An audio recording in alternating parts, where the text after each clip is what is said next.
พระมหาโมคคัลลานะเถระเอตทัคคะในทางผู้มีฤทธิ์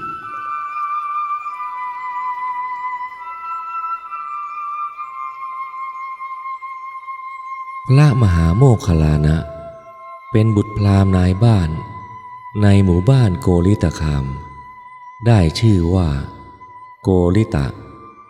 ตามชื่อของหมู่บ้านมารดาชื่อโมคคัลลานีคนทั่วไปจึงเรียกท่านว่าโมคคัลลานะตามชื่อของมารดาท่านเป็นสหายที่รักกันมากับอุปติสมานพเที่ยวแสวงหาความสุขความสำราญตามประสาวัยรุ่นและพ่อแม่มีฐานะร่ำรวยนอกจากนี้ยังมีอุปนิสัยใจคอเหมือนกันและยังได้ออกบวชพร้อมกันอีกด้วย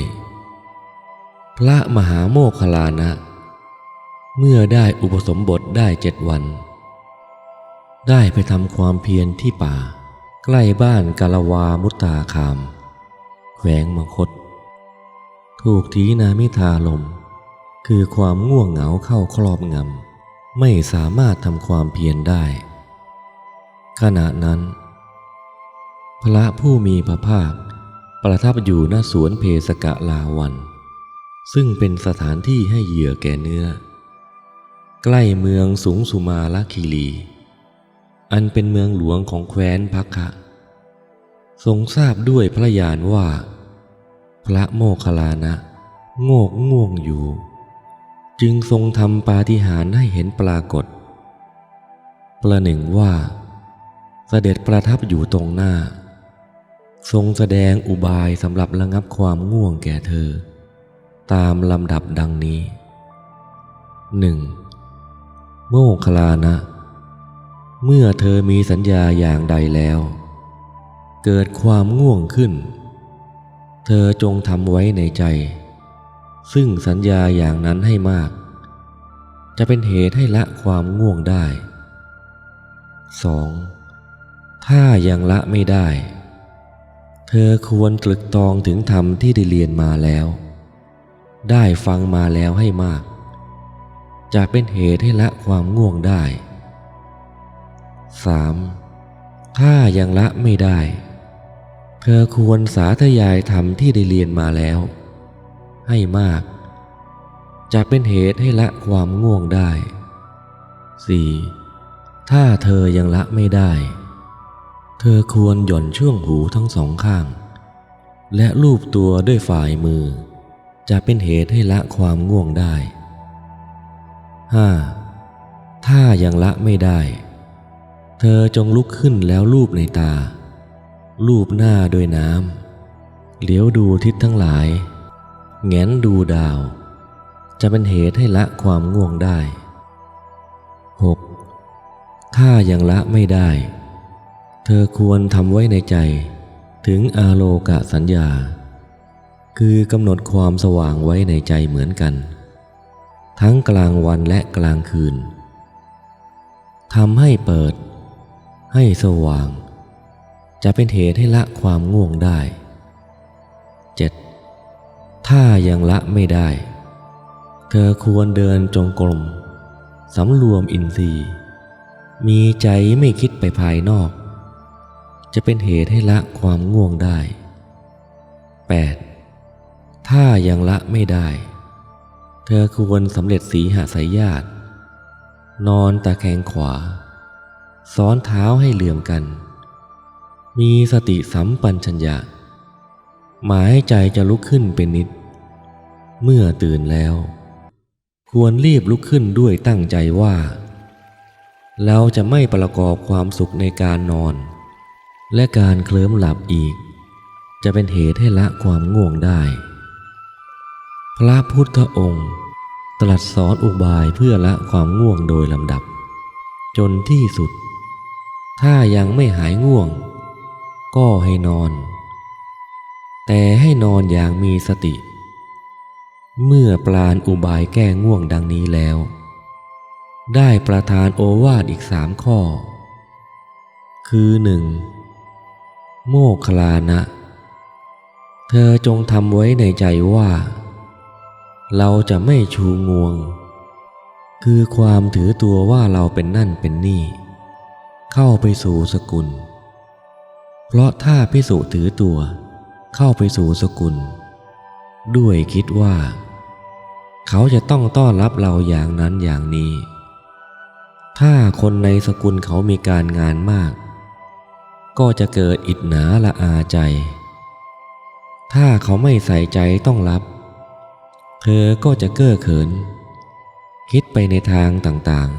ๆเกิดความฟุ้งซ่านไม่สำรวมจิตก็จะห่างจากสมาธิ 2. โมคคัลลานะเธอจงทำไว้ในใจว่าเราจะไม่พูดธรรมอันเป็นเหตุเถียงกันเพราะถ้าเถียงกันก็จะต้องพูดมากและผิดใจกันเป็นเหตุให้ฟุ้งซ่านไม่สำรวมและจิตก็ห่างจากสมาธิ 3. โมคคัลลานะตถาคตไม่สรรเสริญการคลุกคลีด้วยประการทั้งปวงแต่ก็ไม่ตำหนิการคลุกคลีไปทุกอย่างคือเราไม่สรรเสริญการคลุกคลีกับหมู่ชนทั้งหลายทั้งคฤหัสถ์และบรรพชิตแต่เราสรรเสริญการคลุกคลีด้วยเสนาสนะอันสงบสงัดปราศจากเสียงอื้ออึงควรแก่การหลีกเล้นอยู่ตามสมณวิสัยลำดับนั้นพระมหาโมคคัลลานะได้กราบทูลถึงข้อปฏิบัติอันเป็นธรรมชักนำไปสู่การสิ้นตัณหาเกษมจากโยคะคือกิเลสเครื่องประดับให้จิตติดอยู่พระพุทธองค์ตรัสสอนในเรื่องธาตุกรรมฐานโดยใจความว่าภิกษุในพระธรรมวินัยนี้เมื่อได้สดับว่าธรรมทั้งปวงไม่ควรยึดมั่นก็ควรกำหนดธรรมเหล่านั้นในยามเมื่อเสวยเวทนาอันเป็นสุขหรือทุกข์หรือไม่สุขไม่ทุกข์อย่างใดอย่างหนึ่งและให้พิจารณาปัญญาอันประกอบด้วยความหน่ายความดับและความไม่ยึดมั่นจิตก็จะพ้นจากอาสวะกิเลสอันเป็นผู้รู้ว่าชาติสิ้นแล้วพรหมจรรย์อยู่จบแล้วพระมหาโมคคัลลานะได้สำเร็จเป็นพระอรหันต์แล้วท่านเป็นกำลังสำคัญของพระศาสนาช่วยแบ่งเบาภาระและยังพุทธดำริต่างๆให้สำเร็จด้วยดีเพราะท่านมีฤทธิ์มีอานุภาพยิ่งกว่าพระภิกษุรูปอื่นๆจนได้รับยกย่องจากพระบรมศาสดาแต่งตั้งให้ดำรงตำแหน่งพระอัครสาวกเบื้องซ้ายโดยทรงยกย่องให้เป็นอัครสาวกคู่กับพระสารีบุตรพระสารีบุตรเป็นอัครสาวกเบื้องขวาเปรียบเสมือนมารดาผู้ให้กำเนิดบุตรพระโมคคัลลานะเป็นพระอัครสาวกเบื้องซ้ายเปรียบเสมือนนางนมผู้เลี้ยงทารกที่เกิดมาแล้วพระสารีบุตรย่อมแนะนำให้ตั้งอยู่ในโสดาปัตติผลและพระโมคคัลลานะย่อมแนะนำให้ตั้งอยู่ในคุณเบื้องสูงขึ้นไปนอกจากนี้พระมหาโมคคัลลานะยังเป็นผู้มีความสามารถในการนวัตกรรมคืองานก่อสร้างพระบรมศาสดาเคยทรงมอบหมายให้ท่านรับหน้าที่นวัตกรรมมาทิฏฐายีคือการควบคุมดูแลการก่อสร้างวิหารบุปผารามที่เมืองสาวัตถีซึ่งนางวิสาขาได้บริจาคทรัพย์สร้างถวายอีกด้วยพระมหาโมคคัลลานะเมื่อบวชและสำเร็จเป็นพระอรหันต์แล้วปรากฏว่าท่านมีความสามารถโดดเด่นในทางอิทธิปาฏิหาริย์เป็นเลิศกว่าภิกษุทั้งหลายท่านสามารถแสดงฤทธิ์ไปยังภูมิของสัตว์นรก และไปโลกสวรรค์ชั้นต่างๆได้ท่านได้พบเห็นสัตว์นรกในขุมต่างๆที่ได้เสวยความสุขจากการทำบุญไว้ในเมืองมนุษย์เช่นกันท่านได้นำข่าวสารของสัตว์นรกและของเทพบุตรเทพธิดาเหล่านั้นมาแจ้งแก่บรรดาญาติและชนทั้งหลายให้ทราบทำให้บรรดาญาติและชนเหล่านั้นพากันละเว้นกรรมชั่วลามกอันจะพาตนไปเสวยผลกรรมในนรกพากันสร้างบุญกุศลอันจะนำตนไปสู่สุคติโลกสวรรค์และพร้อมกันนั้นก็พากันทำบุญอุทิศไปให้ญาติของตนเหล่านั้นชนบางพวกที่ไม่มีศรัทธาและเลื่อมใสในพระพุทธศาสนาก็พากันละทิ้งลัทธิศาสนาเดิม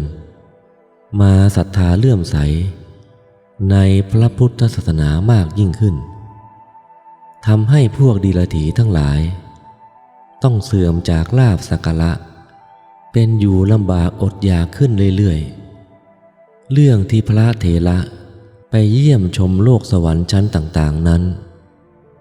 มีเรื่องราวไว้ในคัมภีร์ธรรมบทหมวดปิยวรรคและโกฏวรรคว่าวันหนึ่งพระเถระได้ขึ้นไปยังดาวดึงส์โลกสวรรค์ด้วยอิริยาฤทธิ์ได้เห็นปราสาทหลังหนึ่งมีแสงแวววาวด้วยแก้วนานาประการมีขนาดใหญ่ทั้งกว้างทั้งสูงมีนางเทพธิดาอยู่ในปราสาทนั้นจนเนืองแน่นพระเถระจึงถามว่าแม่เทพธิดาวิมานนี้เป็นของใครข้าแต่พระคุณเจ้าผู้เจริญวิมานนี้เกิดขึ้นเพื่อนันทิยะผู้สร้างศาลาสี่มุกสี่ห้องถวายพระบรมศาสดาพวกดิฉันมาเกิดในที่นี้ด้วยหวังว่าจะได้เป็นบาทจาริกาของนันทิยะนั้นแต่จนบัดนี้ก็ยังไม่พบนันทิยะเพราะท่านยังไม่ละอัตภาพจากโลกมนุษย์ขอพระคุณเจ้าได้โปรดนำข่าวสารไปบอกแก่นันทิยะให้ละอัตภาพมนุษย์อันเปรียบประดุจถาดดินมาถือเอาอัตภาพอันเป็นทิพย์ซึ่งประดุจถาดทองคำล้ำค่าในโลกสวรรค์นี้ด้วยเถิดเจ้าค่ะอันที่จริงวิมานนั้นได้เกิดขึ้นบนสวรรค์ชั้นดาวดึงส์พร้อมกับขณะที่นันทิยะมานพได้สร้างศาลาจตุรมุขมีสี่ห้องถวายแด่พระบรมศาสดาแล้วหลังน้ำสีโนทกลงบนฝ่าพระหัตถ์ของพระบรมศาสดาพระเถระได้จารึกท่องเที่ยวไปยังสวรรค์ชั้นอื่นๆได้พบเห็นวิมานทองคำของเหล่าเทพบุตรเทพธิดาทั้งหลายแล้วได้ไต่ถามเทพบุตรเทพธิดาเหล่านั้นว่าทำบุญอะไรทานด้วยสิ่งใดจึงได้เสวยผลบุญได้รับทิพยสมบัติวิมานแก้ววิมานทองอันงดงามยิ่งนักเช่นนี้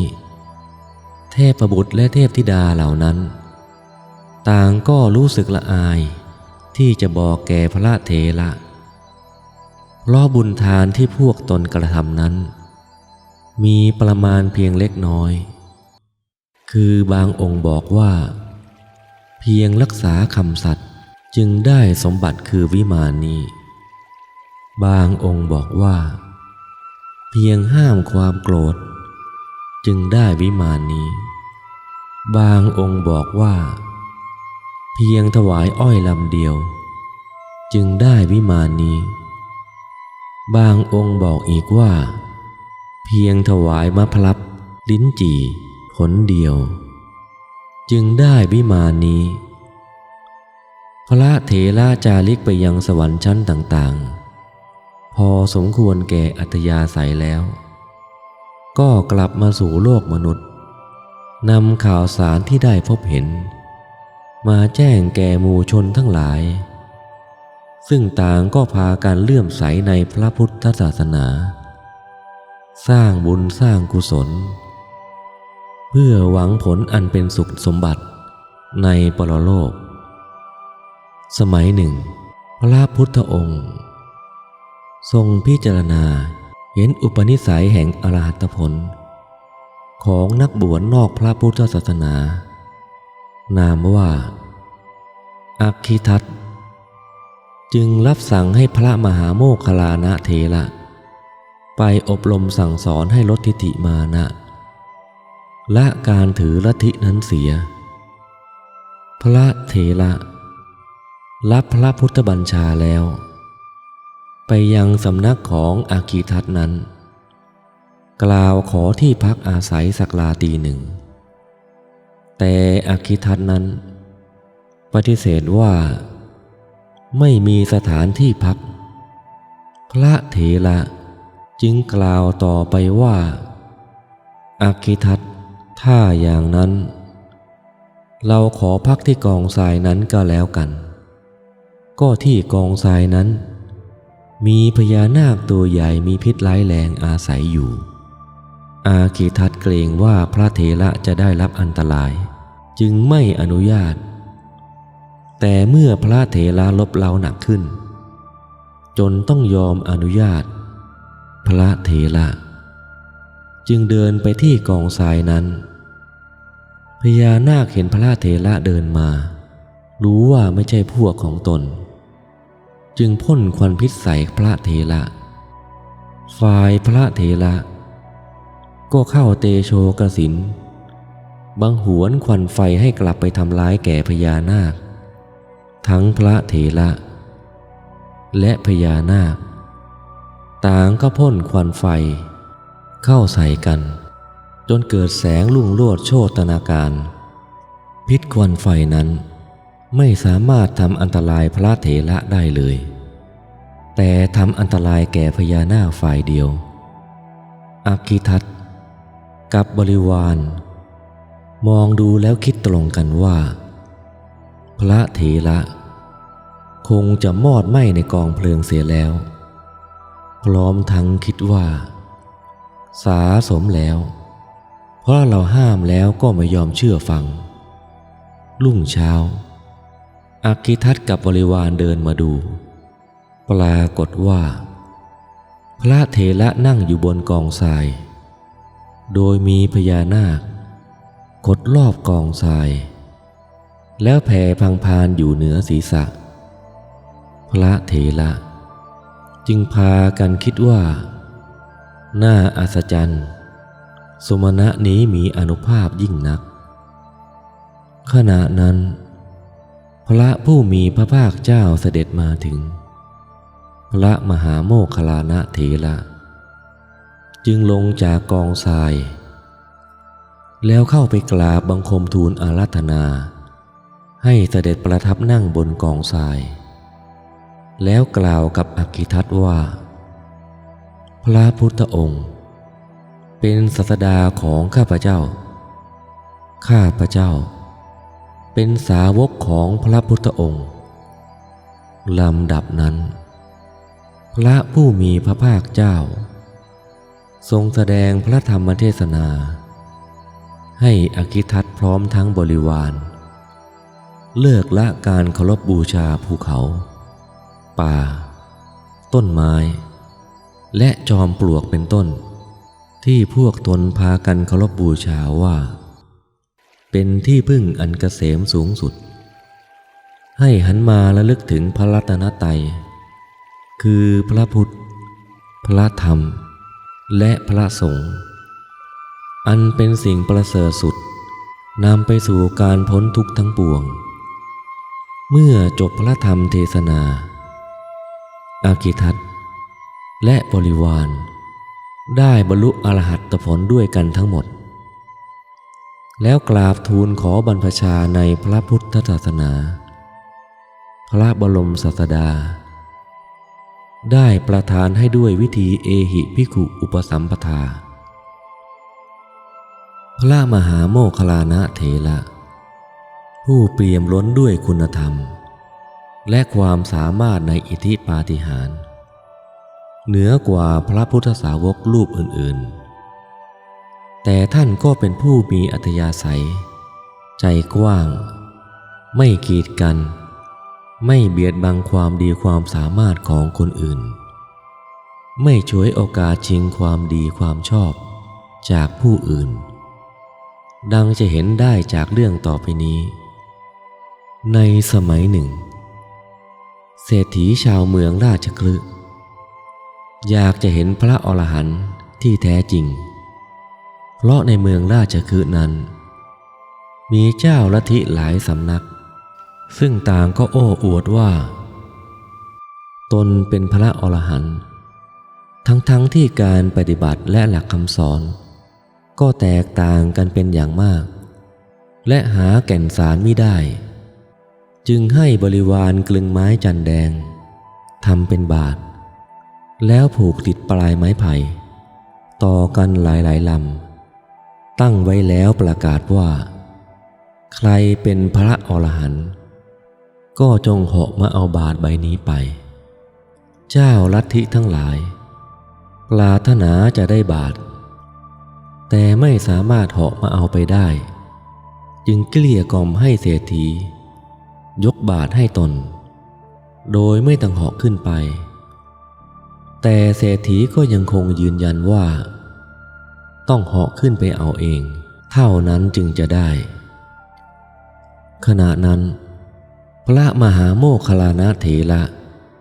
กับพระปิณโตภาลทวาชะกำลังยืนห่มจีวรอยู่บนก้อนหินใหญ่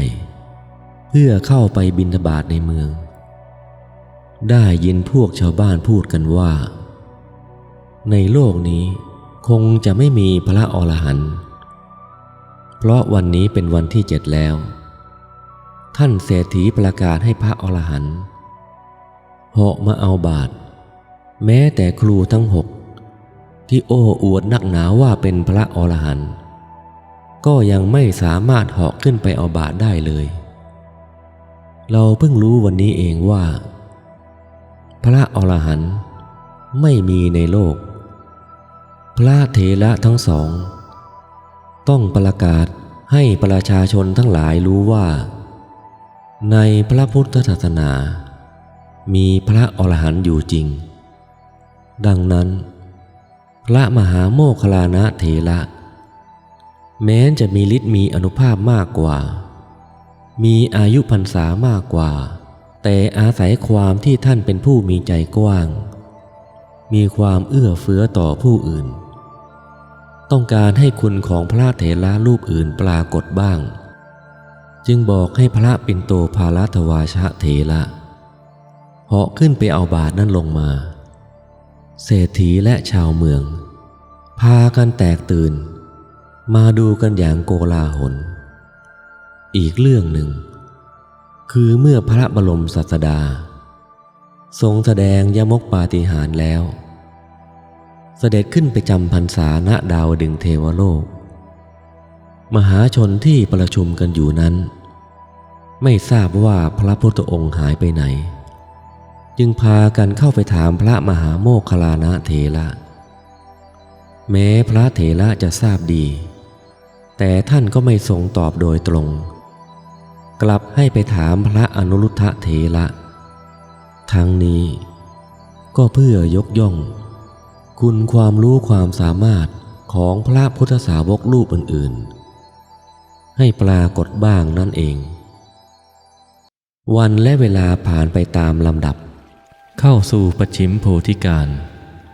ขณะที่ท่านพระมหาโมคคัลลานะเถระพักอยู่ที่กาฬศิลาในมคชนบทนั้นพวกดีลถีทั้งหลายมีความโกรธแค้นพระมหาโมคคัลลานะเถระเป็นอย่างมากเพราะความที่ท่านมีฤทธานุภาพมาก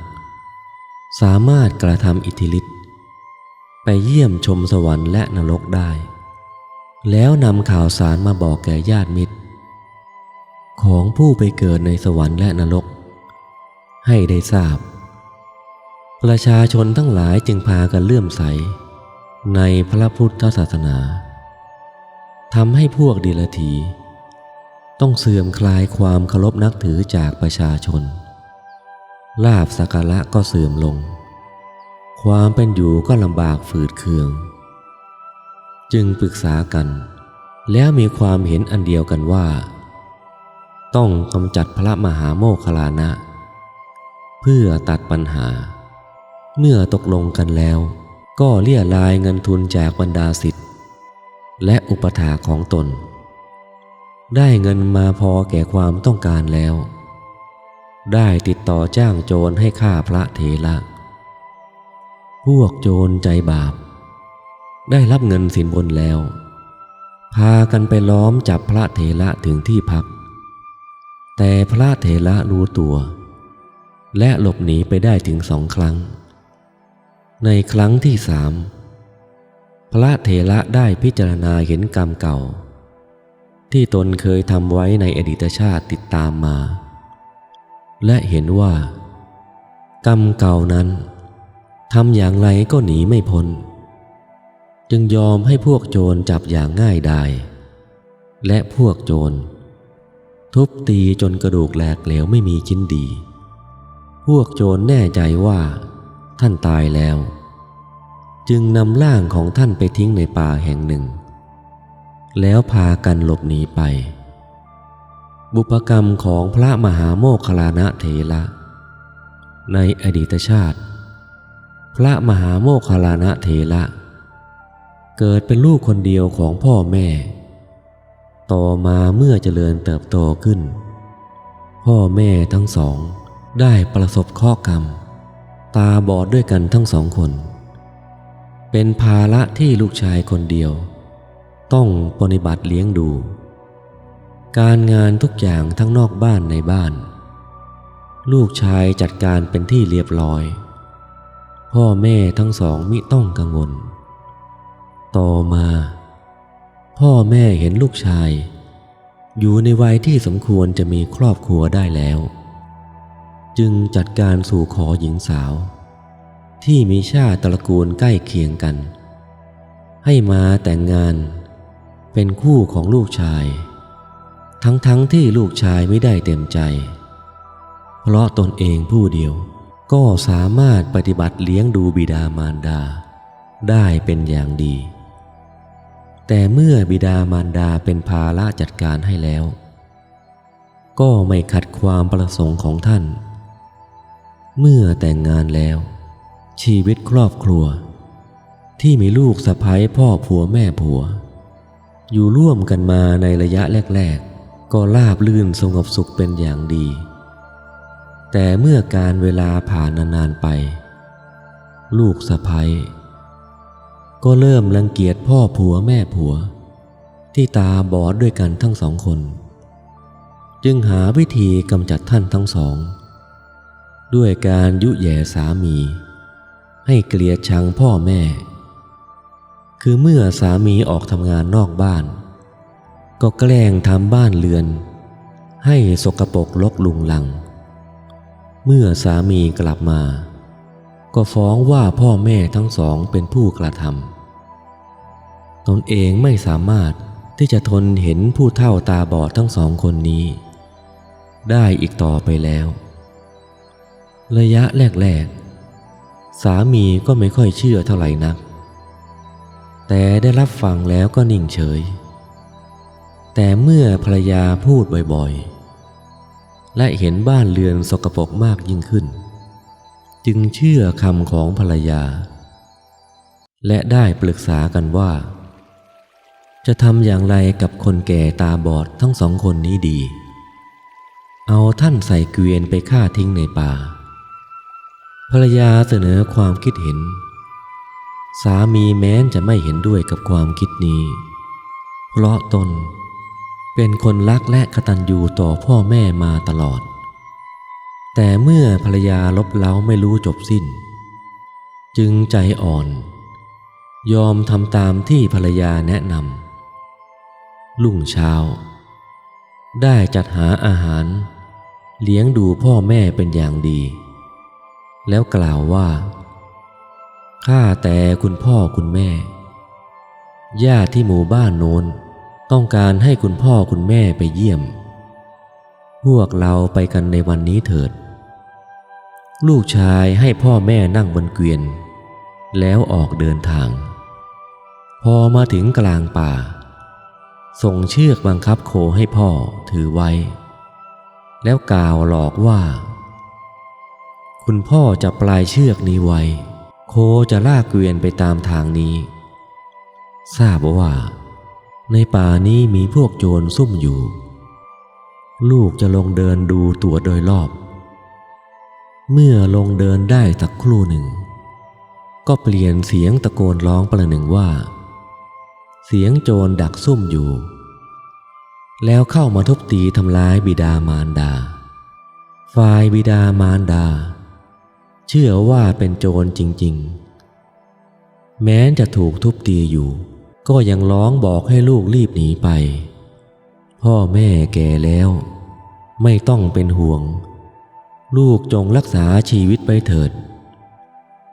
ลูกชายพอได้ยินเสียงมารดาบิดาร้อง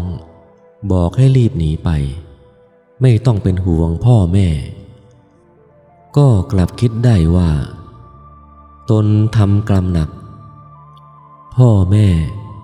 แม้จะถูกเราทุบตีอยู่นี้ก็ยังร้องคร่ำครวญด้วยความรักและความห่วงใยให้เรารีบหนีไปโดยไม่ได้คำนึงถึงชีวิตของตนเองดังนี้แล้วจึงเข้ามาบีบนวดให้แล้วบอกกับพ่อแม่ว่าบัดนี้พวกโจรหนีไปหมดแล้วจากนั้นก็นำท่านกลับมาปฏิบัติดูแลที่บ้านเป็นอย่างดีลูกชายเมื่อตายแล้วต้องชดใช้กรรมในนรกเป็นเวลานานเมื่อพ้นจากนรกแล้วมาเกิดใหม่ต้องถูกทุบตีจนแหลกละเอียดอีกหลายร้อยชาติในชาติสุดท้ายนี้แม้จะได้สำเร็จเป็นพระอรหันต์มีฤทธิ์จนสามารถดำดินล่องหนหายตัวได้เหาะเหินเดินอากาศได้แต่ก็ไม่สามารถจะหลีกหนีผลกรรมได้